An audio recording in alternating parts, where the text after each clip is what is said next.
Hello po, mapagpalang araw po. Dito tayo ngayon sa tahanan ni Kuya Ronnie at Ate Dorcas. Ayun po sila. Bye-bye. Ay, kaway. Kasama natin ang panganay. Ayan, si Jenny.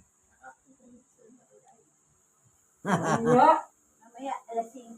Alas 5 na dapat na Ah, ano yung araw na Sabado po, tayo po ay nagba-Bible study dito sa kanilang tahanan. Ngayon, ang pinagpupunta ko po rito, magdala ng salita ng Diyos ayon sa Biblia.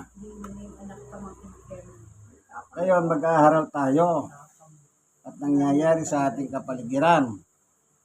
O pag sinabing kapaligiran, dito po sa ating lugar, ano? Ito po yung bansang Pilipinas. Hindi po foreign land, hindi Pilipinas. Dito po sa Tondo, Manila. Barangay 103. Yan. Sony, District 1, Tondo, Manila. Ngayon, ang nangyayari po sa ating bansa ngayon, kung hindi po kayo nagkakaroon ng pagka-amnesia, ang ating bansa ngayon ay nasa ilalim ng kadiliman. Bakit ko po nasabing nasa ilalim tayo ng kadiliman ngayon? Alam niyo po, bibigyan ko kayo ng halimbawa. Kapag ikaw ay isang tao na merong isang kriminal na pumunta sa tahanan mo at sinabi niya, itago mo ko kasi may naghahanap sa akin ng mga alagad ng batas. Pag tinago mo siya, pwede kang kasuhan ng arboring. Arboring, yung hinaharbor mo. Yung isang kriminal. Yan. Sa ating kasalukuyang nakarahang linggong ito, ang Senado, Senate of the Philippines kung tawagin,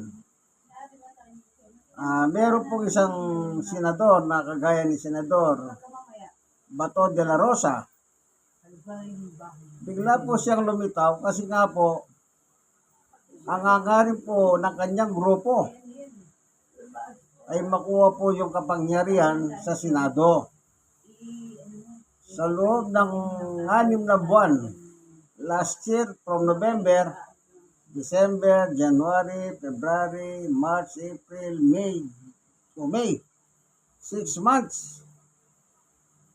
Hindi po siya nagpakita kasi po, ang sabi po ni Department of Justice noon, si Boying Remulla, ngayon na ombudsman siya, sinabi niya, meron kang warrant of arrest ng ICC. Kaya nagtago po siya. Kaya nung lumitaw po sa Senado, after 6 months, nagpasalamat siya kay Boying Remulla. Sabi niya, Sir, salamat Buti sinabi mong meron akong warrant of arrest. Yung pala, talagang meron siyang warrant of arrest. Sinabi ng ICC, si Mariette, November pa pala, yung warrant of arrest niya. Bakit hindi po nila pinatupad? November 2025. Bakit hindi po pinatupad? Naalala ko sinasabi ni Boying Remulla, meron akong nakita. Nakita lang daw po. Pero totoo pala, meron pala. Kaya, ang ginawa ng tao, takot kasi siyang magpunta ng ICC. Kasi nga, pag napunta ka ron, unang-una, yung bayad ng abogado, ang mahal. Converted po kasi sa dollar yun Kagaya ni Digong Duterte is 150 million sa pera natin. Ganon po karami kada buwan. Kaya yung abogado niya po, naging bilyonaryo sa loob ng isang buwan. Si Nicholas Kaufman.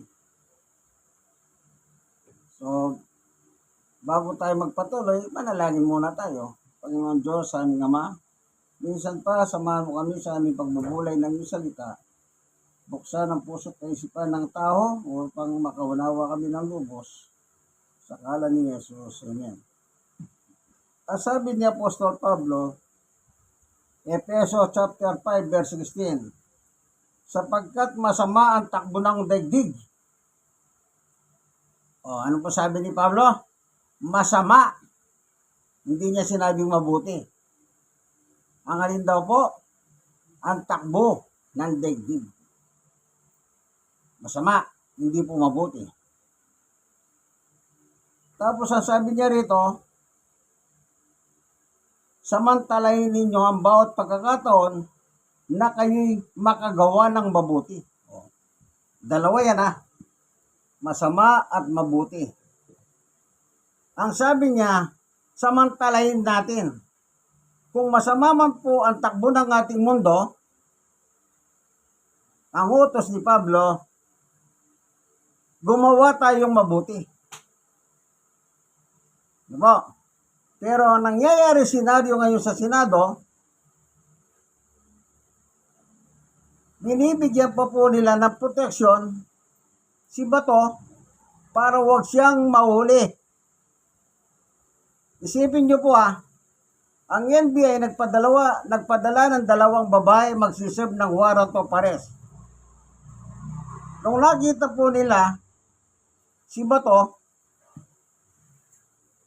nilapitan siya ng dalawang NBI agent na babae upang isilbi yung warrant of arrest. Ang ginawa po ni Bato, hayon sa NBI kay Matibag, itinulak niya yung babae. Kumaripas ng takbo. Kaya yung pinakita po nila sa video, nagtatakbuhan sila. Nadapa pa nga si Bato, naitukod niya yung daliri niya, kaya nasugat yung dalawa. Isipin niyo po ito nung siya ang PNP, matapang. Pag meron kang warrant of arrest, dapat ipatupad mo. Bakit ngayon siyang merong warrant of arrest, imbis na tanggapin niya yon, anong ginawa niya? Tumakbo. Kaya sinabol ng umuuli sa kanya. Natural po yun. Kapag meron kang warrant of arrest na dala, halimbawa, pulis ka, dahil may dalawang warrant of arrest, isisilbi mo yan sa tao na merong inuuli mo. Kaso siya po, tumakbo siya.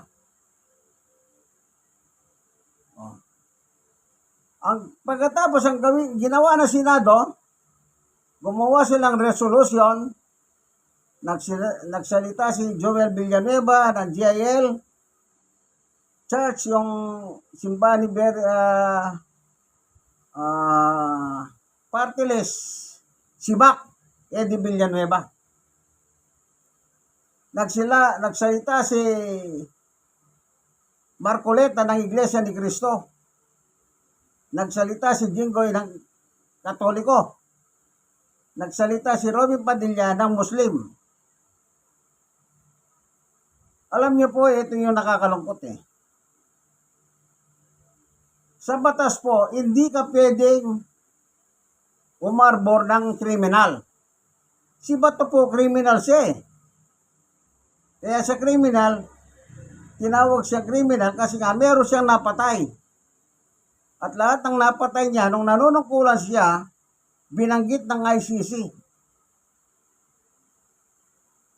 So, at isa sa mga co-perpetrator ni Digong, si Bato. Si Digong po ang nag-order na pumatay, si Bato po ang nag-execute para pumatay. Bakit pinayagan po nila na gawin ang ganoon? Bakit kailangan arborin ng Senado? Alam niyo po ba yung batas na ginawa nila yung pinaghihirang ngayon?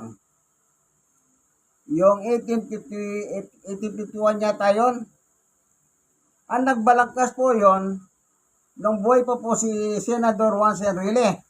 Siya po ang presidente ng Senado noon. Binalangkas nila yung batas na yon, yung Crimes Against Humanity,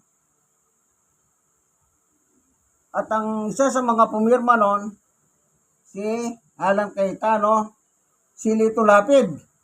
Kasama pa si Lito Lapid. Kaya sabi ko, dapat tinanong niyo si Lito Lapid kung anong pinirma niya noon. Kahit pa paano, ngayon man lang magsalita siya.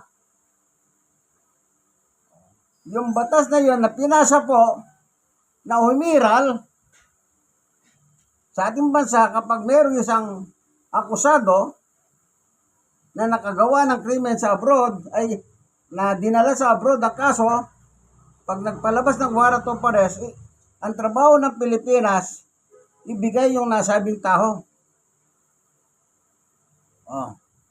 Kapag siya nagkasala, at doon nangyari nga yung paglilitis sa ibang bansa. Imbis po ibigay nila, ayun, kinandili po nila ang nasabing senador na si Senator Bato de la Rosa.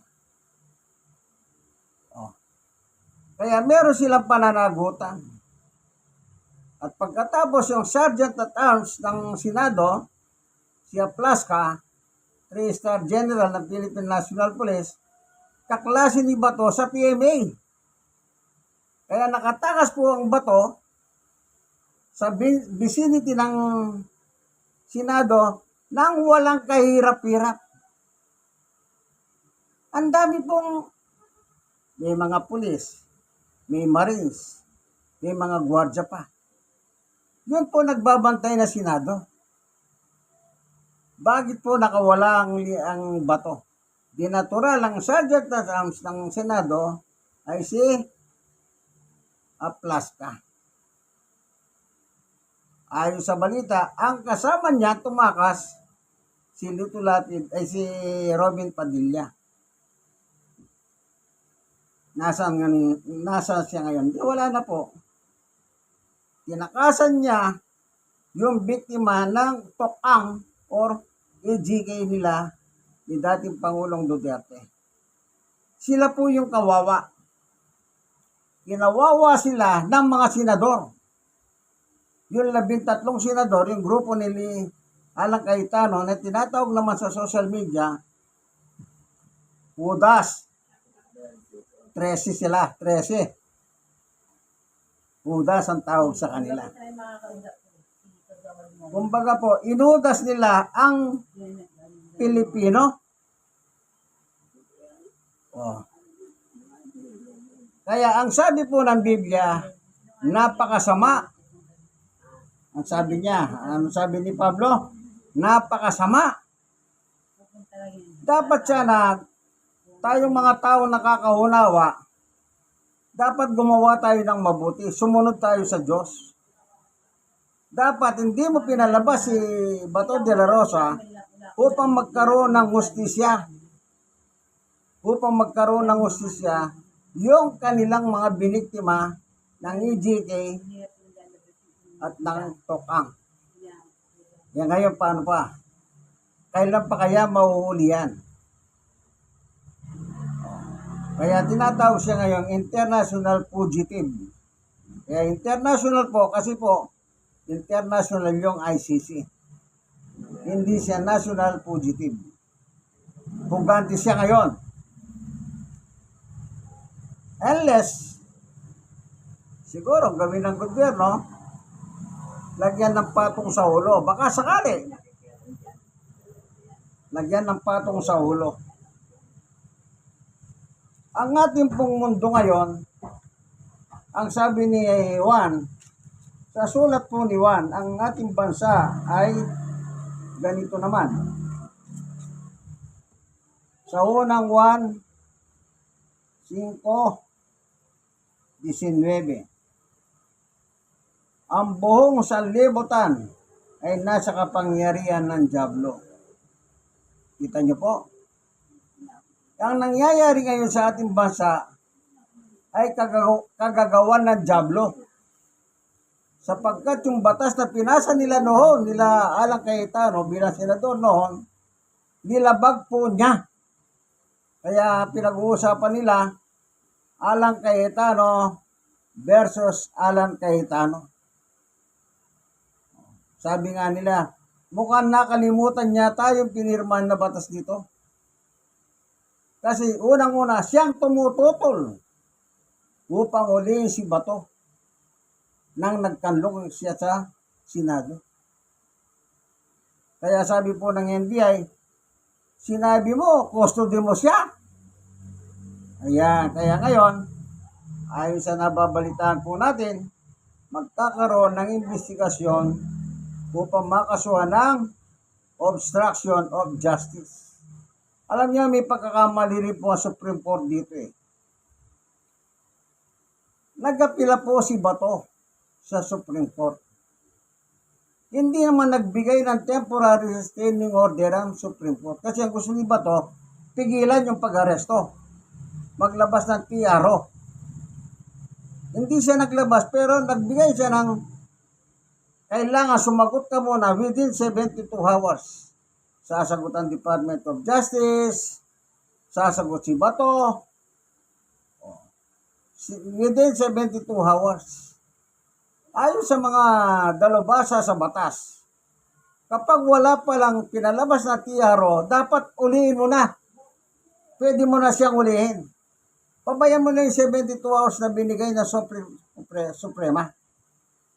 Dapat, alam niyo po, kung minsan kahit tayo mo mag-isip ng hindi maganda, nakakapag-isip pa ng hindi maganda eh. Pati Korte Suprema, alam naman nila,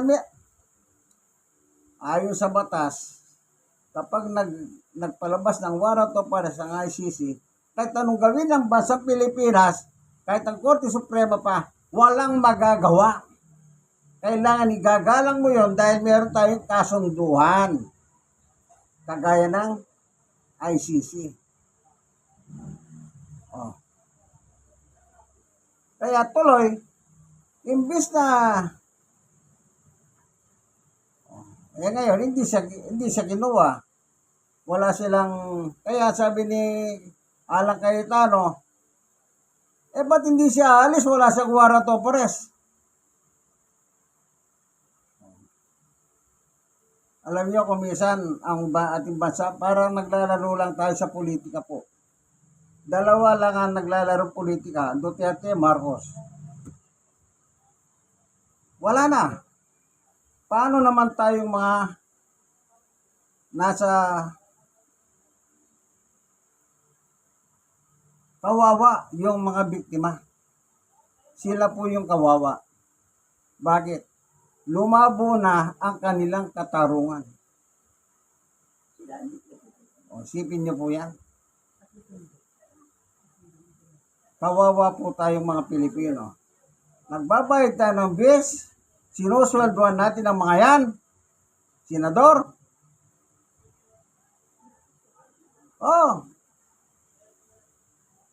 Sinusweldohan po natin sila kahit hindi sila nagtatrabaho. Pero winawalang niya po nila ang tao, ang Pilipino, ang kapwa nila Pilipino. Ang utos, gumawa ka ng mabuti. Nay, ganda ko mga ayun ako. Kapag hindi po alam mo kasi ginagawa ko sa aking asawa mo na hindi nyo alam mo ginagaway ka away. Naman ko sa akin. Ano nga doon yung pangalan mo para? Kaya dapat po, gumawa tayong mabuti. So, ibig sabihin, Para lang po na nalaman lang. nilabag po nila yung salita ni Pablo. Di ko nagagit ano sa'yo. Sino si Pablo? Yun lang po. Tagapagsalita ni Jesus Christ.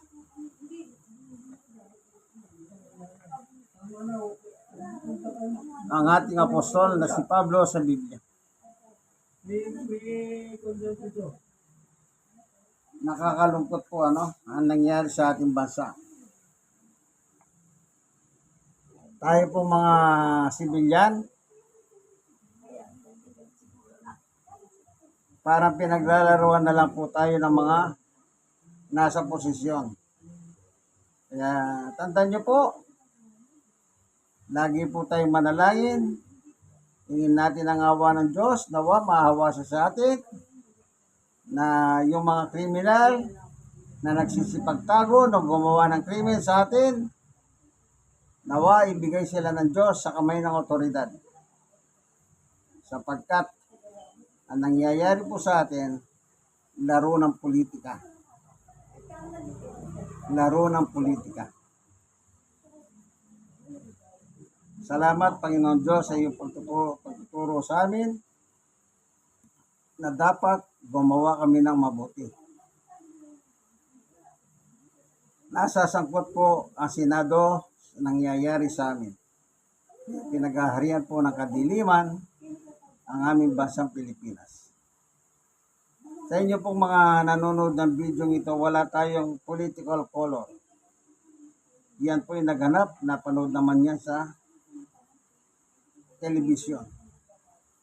Sana magtulungan po tayo upang makamit natin ang katotohanan at katarungan. Salamat po, mga kababayan. God bless us all po. Bye!